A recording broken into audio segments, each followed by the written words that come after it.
Bismillahirrahmanirrahim. Assalamualaikum warahmatullahi wabarakatuh. Alhamdulillahirrabbilalamin. Wassalatu wassalamu ala asrafil anbiya'i wal mursalin wa ala alihi wa sahbihi ajmain. Baiklah teman-teman sekalian, perkenalkan nama saya Muhammad Iqbal. Tujuan saya membuat video ini adalah untuk menjawab soal-soal UTS dari mata kuliah Hukum Pemerintahan. Baiklah, saya akan membacakan soal yang pertama, yaitu bagaimanakah Anda memahami mengenai pengertian dan ruang lingkup hukum pemerintahan atau hukum administrasi negara? Baiklah, jawabannya. Hukum pemerintahan adalah sebuah sistem hukum yang dimana tujuannya adalah mengatur hubungan antara pemerintah dan masyarakat, serta hubungan antara pemerintah dan juga antar lembaga lainnya. Hukum pemerintahan juga dapat mengatur wewenang dan kewajiban pemerintah dalam menjalankan fungsi-fungsinya. Ruang lingkup hukum pemerintahan mencakup berbagai aspek, termasuk seperti struktur pemerintahan, wewenang dan kewajiban pemerintahan, hak-hak dan kewajiban warga negara, serta proses pengambilan keputusan, dan ada banyak lainnya. Baiklah, soal yang kedua. Bagaimanakah sejarah perkembangan hukum administrasi negara? Sejarah perkembangan hukum administrasi negara dapat dibagi menjadi beberapa tahap, dari zaman kuno hingga masa kini. Perkembangan hukum administrasi negara dipengaruhi oleh beberapa faktor seperti perubahan sosial, ekonomi, politik, globalisasi, dan perkembangan teknologi, dan banyak lagi sebagainya. Dan di Indonesia, hukum administrasi negara berkembang sejak masa kolonial Belanda dan terus berkembang hingga saat ini.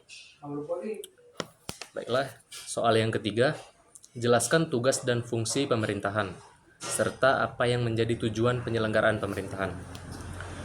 Tugas dan fungsi pemerintahan mencakup berbagai aspek, termasuk seperti melindungi hak-hak warga negara, menyediakan pelayanan publik, mengatur ekonomi dan keuangan warga negara dan juga negara, mengatur hubungan internasional, serta menjaga keamanan dan ketertiban.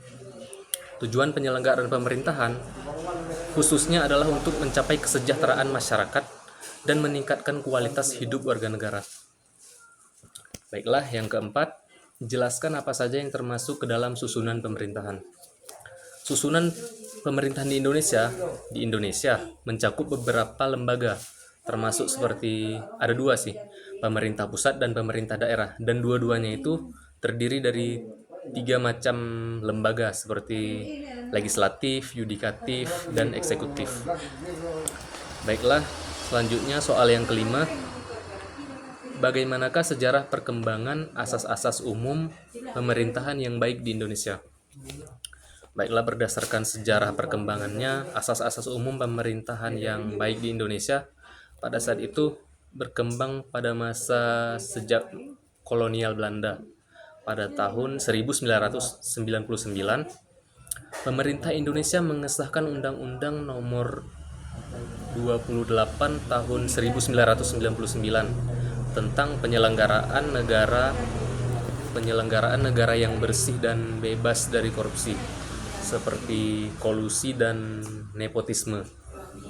Undang-undang ini mengatur tentang asas-asas umum pemerintahan yang baik, termasuk transparansi dan akuntabilitas, serta partisipasi masyarakat. Baiklah, soal yang keenam atau yang terakhir, seberapa pentingkah AAUPB dalam kajian hukum administrasi negara? Apakah AAUPB dapat dijadikan sebagai aspek dalam penemuan hukum? Serta dijelaskan. Baiklah, AAUPB, asas-asas umum pemerintahan yang baik, sangat penting dalam kajian hukum administrasi negara karena dapat dijadikan sebagai acuan dalam menilai kinerja pemerintahan dan membuat keputusan dalam penyelenggaraan pemerintahan. AAUPB juga dapat dijadikan sebagai aspek dalam penemuan hukum karena dapat membantu dan menentukan prinsip-prinsip hukum yang berlaku dalam pemerintahan. Dengan demikian, AAUPB dapat membantu dan meningkatkan kualitas pemerintahan dan meningkatkan kepercayaan masyarakat terhadap pemerintah. Sekian dari saya, terima kasih. Assalamualaikum warahmatullahi wabarakatuh.